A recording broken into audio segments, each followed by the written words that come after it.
to work hard, I've got to work hard to get myself ready to go in that capacity, and I look forward to doing that. Sean, there's been several situations around the league where guys have gotten, I guess, in trouble with the gambling policy and the rules with that. What kind of education do you or the league provide to make sure you guys are aware of everything they are allowed to or not allowed to? Yeah, the NFL does a great job of educating our players and our staff, and for us, we held that meeting in the spring, where they came out and educated us on what is inbounds and what is out of bounds, and so that should provide great clarity to us as we move forward. And it's a little bit new, right, for all of us, this gambling being around the NFL, and how this whole world is evolving around us as we speak. So it's important to know kind of where the guardrails are. Sean, how do you prepare and watch film, if at all, differently when you're head coach as opposed to the defensive coordinator?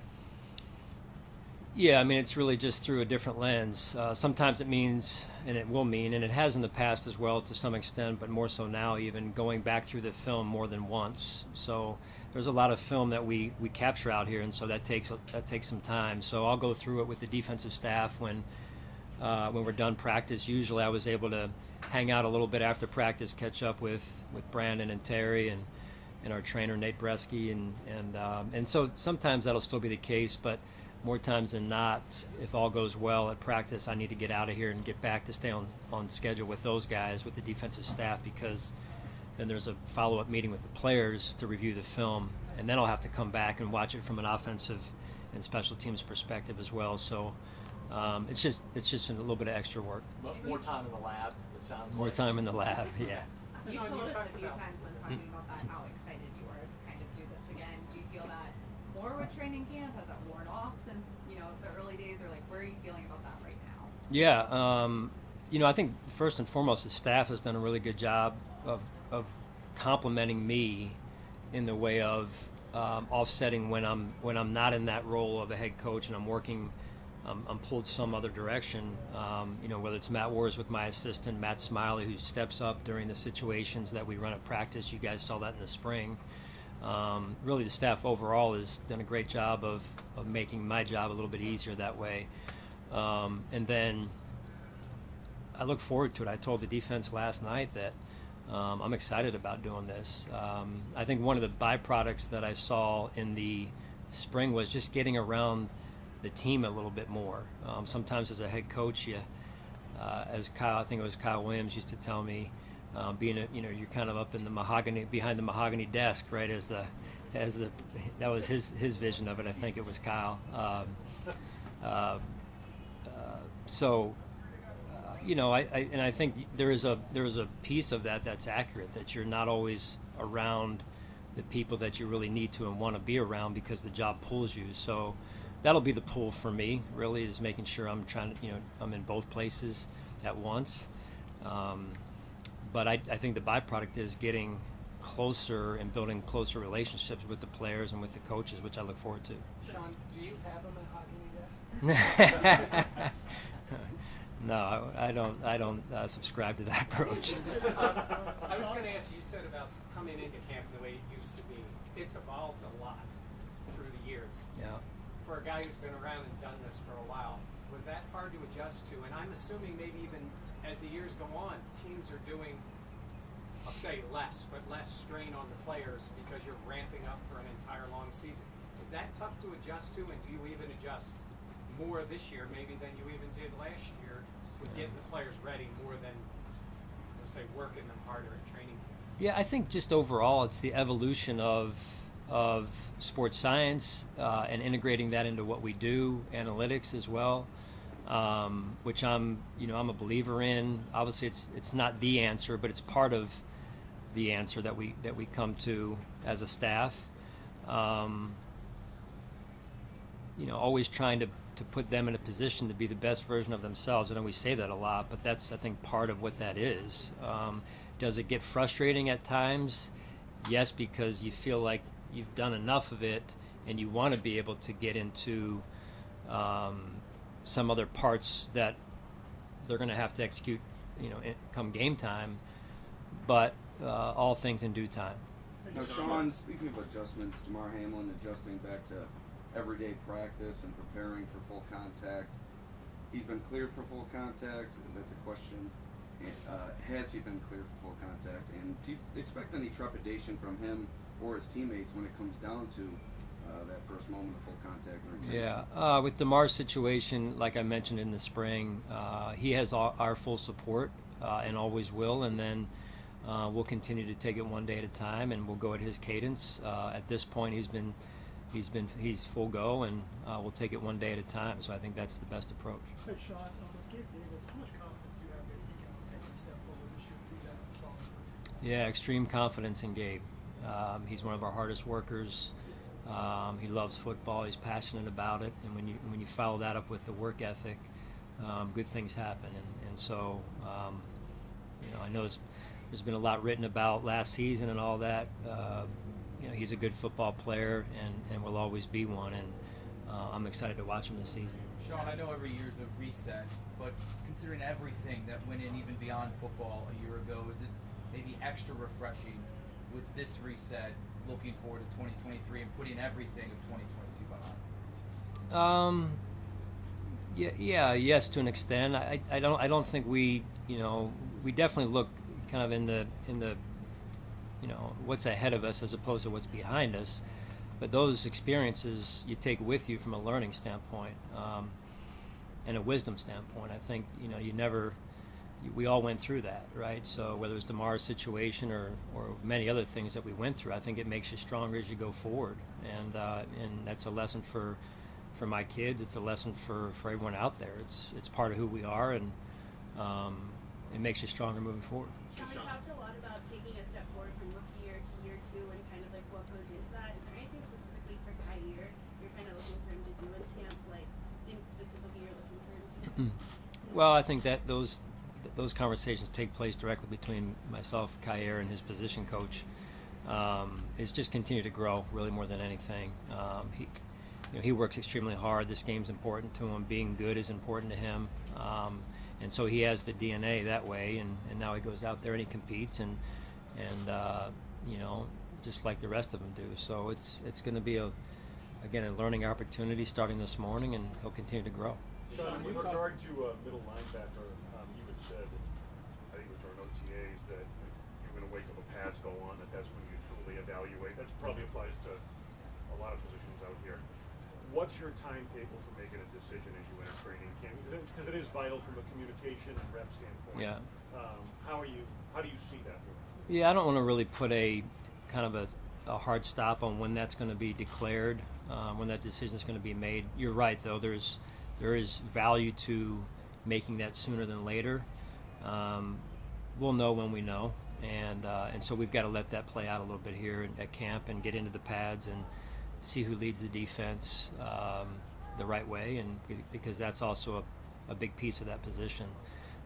So I'm excited about the players we have at that position, and I look forward to watching them develop here. Hey, Sean, with adding the defensive coordinator responsibilities, in terms of game-day operations, specifically when the offense is on the field, how are you going to kind of meld the role between head coach and defensive coordinator? Are you going to be with the defensive personnel groups, or are you going to be paying attention to the offense? What goes into that?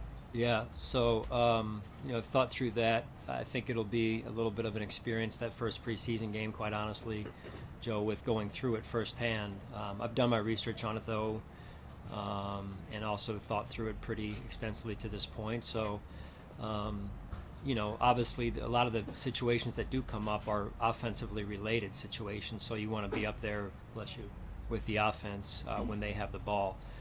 That said, there are messages that need to get to the defensive players and adjustments and whatnot, so it'll be calculated when we do it and how we do it.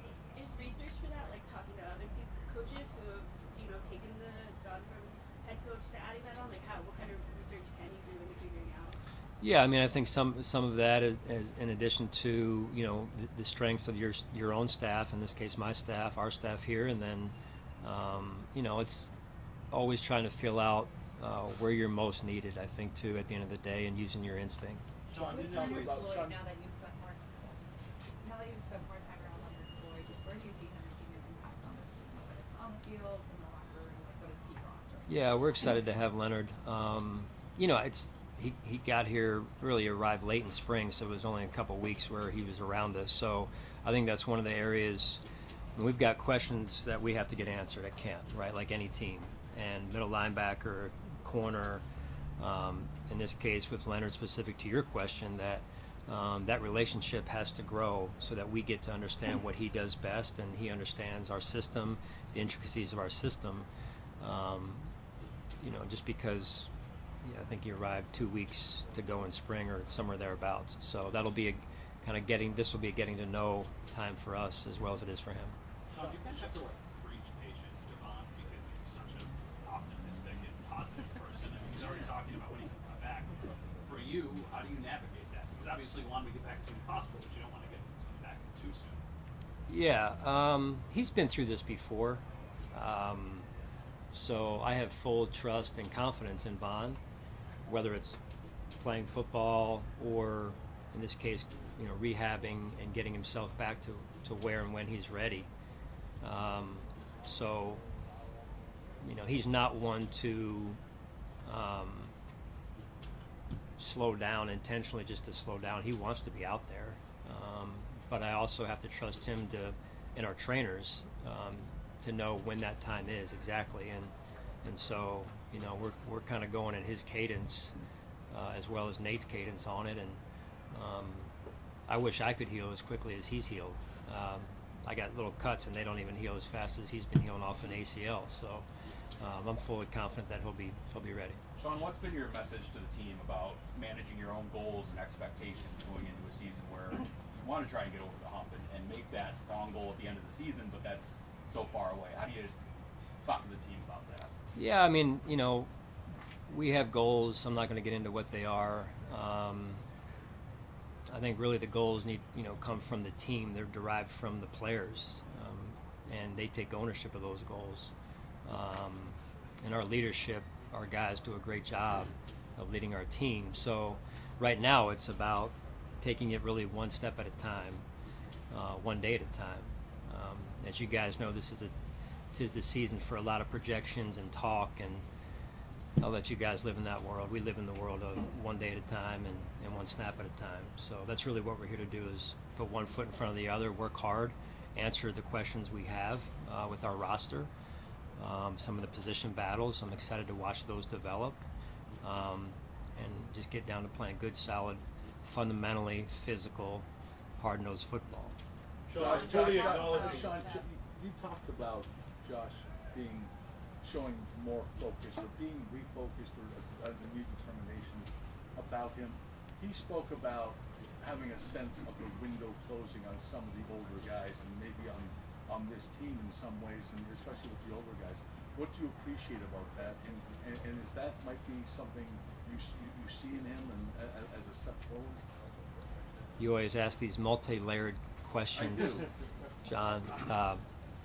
So the first one was about Josh's focus. Josh's focus. I mean, when I asked him about it, he talked about the sense of a window closing as far as an urgency with the older veterans to get them a championship, and because this group is not going to be around for however many years, and he senses that. What do you appreciate about that? Well, he's a man of the people. He's a teammate, right? I mean, that's he has great awareness for that. I mean, the guys that he plays with are important to him. We had one of our interactions yesterday was brief, but he said to me, "Are you excited to be back at camp?" And I said to him the same question, and he loves camp, and that doesn't come out of every player's mouth when they're going away to college dorms. That's just the nature of what it is, right? So I just think he really enjoys being around his teammates. As you guys know, he has them over from time to time to his house. He likes that camaraderie, that fellowship. So I think that's just part of who he is. And so if I were his teammate, I would appreciate that of one of those older guys that you're alluding to, that he understands the urgency that way. So, but overall, it's a new season, and you have to take it one step at a time. I think again, just I think that's the right approach. Sean, you say that one step at a time. Obviously, it is a long season, and we have a lot of familiar faces here. But what do you really try to establish today, day one for this season? Yeah, I think the biggest thing is we always talk about two things at the introduction meeting, which happened last night, and really the first one is why we go away to camp. I don't know how many teams still do it. Maybe less than a third of the NFL teams still do it. And I think it's because of the advances in facilities and resources people have now at these new facilities that people are getting. And we feel the same about our facility. But that being said, we also feel there's value into getting away to camp for at least the time that we're going to be here for. And I think a big piece of that is really building the relationships where guys can hang out after practice and get to know one another a little bit better, whether it's just time talking football or playing cards, whatever it is. You see, some of you guys may see the chairs that they have lined up along the walkway up top there, and that's, you just find guys after a meal sitting there just hanging out, getting off their feet, but also just talking life. And I think that goes a long way in terms of building a football team, or any team for that matter. That chemistry is important, that bond is important. If you don't have that, it's hard to get it once the season happens, because it's go during the season. And the other piece is that we're here and we're trying to build an identity of our football team, especially when the pads come on. And if you don't build that physical identity, that's hard to do as well once the season gets going. In terms of being able to play physical football and run the football and stop the run and be a physical football team overall. Sean, what do you see when you watch Dalton Kincaid, and what do you project his impact on your offense going to be this season? Yeah, I mean, and listen, I'm around my TV in the off season and that break, and so I get a chance to watch all the stuff that's said about he's going to be used in this position and that position, and he's going to be like this player, and I just like to let the guy have one practice out here. Can we just take that approach, and let's just let him put his helmet on today and get out there in front of the fans and enjoy it, and bless you, and put some work in before we say he's going to be worth this many catches and all that type of this on fantasy and whatever it is, man. It's just let him get out there and get his first NFL training camp practice in. We'll check back. Yeah, Sean, you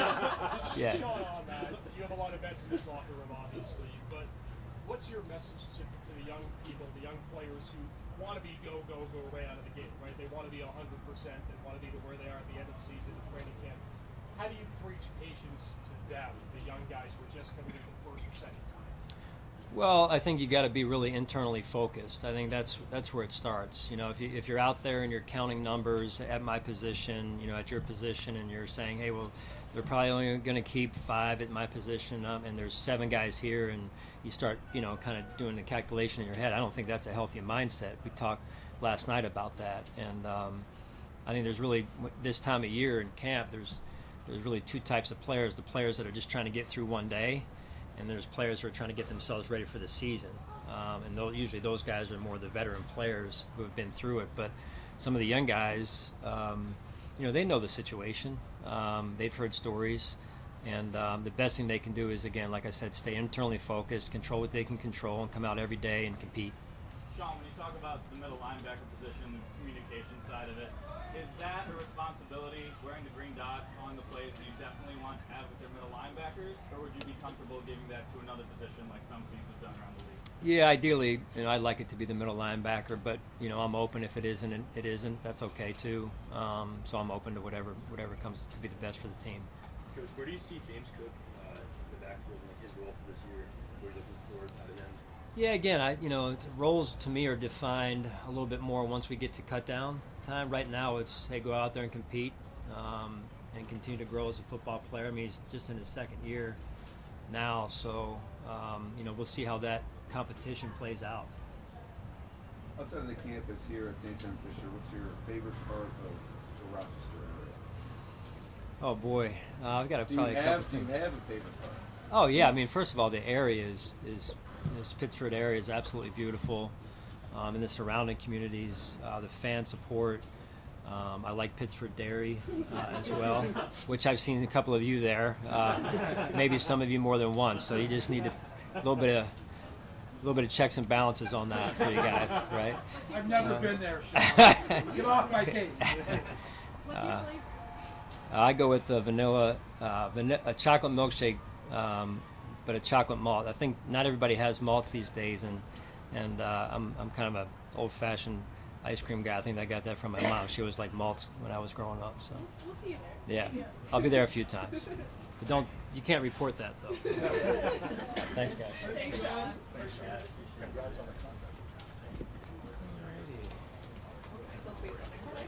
Ruining a great Dalton Kincaid fight. Oh shit.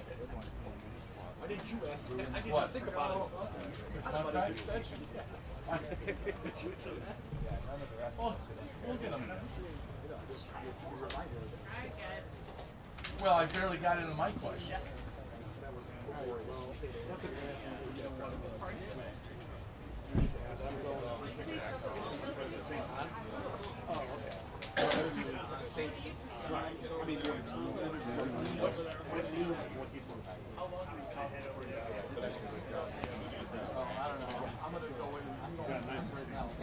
I'm not leave.